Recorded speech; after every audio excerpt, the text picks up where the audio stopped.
And now we just start laying in our mulch. We're gonna go ahead and open up a couple of these bales, get a nice layer going, get some wood chips on here, get some more leaves on here. It's a process. We'll work at it a little each day. I got a turkey to carve, and I want to wish you a happy Thanksgiving from my garden. What am I thankful for? I'm thankful to be able to come out into my garden, pick a bok choy flower on Thanksgiving. Nothing better. And what I'm really thankful for is my beautiful wife that's put up with me for over 30 years. Hi, welcome back to my garden. Today we're going to put the final gate on, and then we're going to be done with the construction part of it. This is not going to be a traditional way to build a gate. Of course, nothing in my garden is traditional. We've talked a lot about changing the way you see things. I kind of like the philosophy of bloom where you root. We let things grow where they grow. We intersperse our crops, and the only real plan I go by is the weather. And that doesn't necessarily dictate exactly what we do. We're still planting, and today is Thanksgiving. Now, if you want to make a change, change the way you do things. If you want to make a big change, change the way you see things. I believe one of the reasons we've been pretty successful doing what we've been doing is not being so rigid. If you cannot have fun in your garden, then it is real work. And we're not at a point where we have to eat out of the garden. We only do this because it tastes great. If you've been here from the beginning, you know that I just cobble together whatever materials I can get my hands on. I'm not going to spend a ton of money to have a beautifully straight whatever, because I want to be able to move it.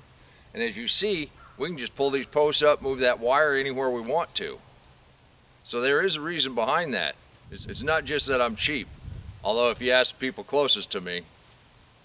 What I did do is I sunk this pole in with some concrete because I knew there was going to be a gate on it and it's going to have to use it. So what I've done this morning is I cut the two uprights,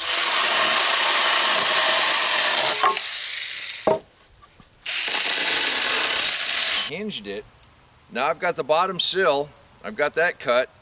I'm not really keen on making sure this is perfectly square and level. We're just going to make it fit. This is an easy way to make it fit. But this side's got to be loose so it can move a little bit. So I'm only going to put one screw in that side, and that'll allow me to adjust it as I need to before I put the second screw in. So let's go ahead and do that. And this is going to be on the outside, so it'll be right there like that. But I definitely want it flush on the bottom and flush out to the side. Get it lined up where you want to. See, now it's held together, but it's going to move. And that'll allow us to kind of come over. Want it flush to the bottom. And there is going to be a little gap here. We're going to put some pavers right here. Get your screw about halfway in, then double check where you're at. Tighten it down. Now before we go ahead and tighten this down, we're also going to check where we're at over here. That'll allow us to adjust it a little bit if we need to. Now's a good time to get out your tape measure and double check. 37¼ 37¼ That's pretty close. So then by putting your second screw in, you're going to lock it into that.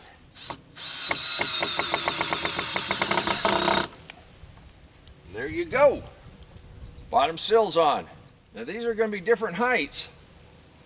So we can either put it at an angle and be kind of interesting.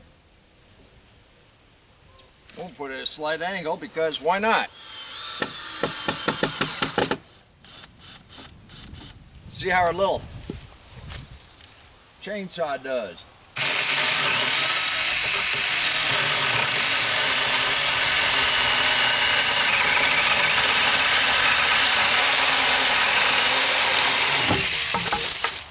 Just that easy.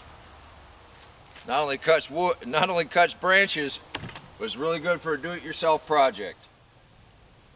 We are going to want to cut some kind of angle on there, I think.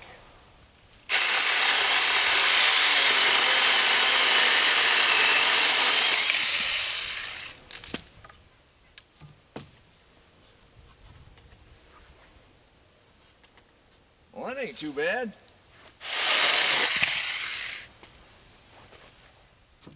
Look at that. Like I was a carpenter.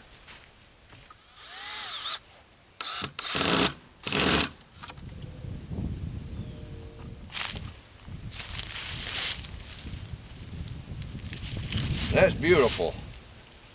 There you go. There's our gate. It'll look like we went with wire since that's what I had left over. So that when we bring Riley out, in 3 weeks when he's off his leash, we can let him run around the garden. Right here at the gate, we're not going to plant anything. So I've got a couple pizza boxes that we put down, and I'm going to put some shavings right here. We'll make the rest of this entryway pretty here in a little bit. But for right now, this defines our entryway. Just like that. And there you go, one regulation garden gate. The garden is secure. Now all we got to do is put mulch down and plant. Well, come on, let's go put some biochar out. I just took the rest of that charcoal that was on that burn ring. We've been spreading it out a shovelful at a time here and there. It's a really scientific technique. There you go. Well, I don't know how much this is going to actually help, but it ain't going to hurt. Charcoal and wood ash. I didn't really want it all in one big pile up there.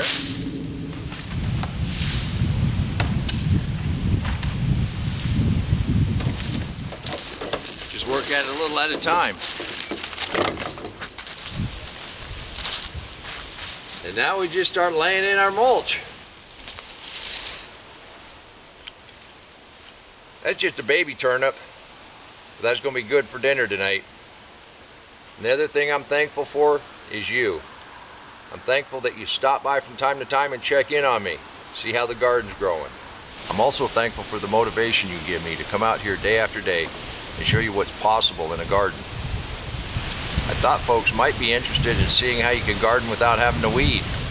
I had no idea about the life in the soil, or just exactly what deep mulch would actually do to help a garden grow. I also had no idea how well this channel would grow. For over 7 million views and almost 34,000 subscribers, and I am thankful for that. And if you work at it just a little bit at a time, we'll get the new garden covered, we'll cover up the old garden, and then we'll be ready to plant. And I think that's all I'm going to do for today. We'll get back at it tomorrow, hit it hard. And I did want to wish you a happy Thanksgiving. Now have a bite of pie for me, and until next time, remember, take care of yourself, take care of your family, and God bless you. Come on, let's plant. Let's go plant garden.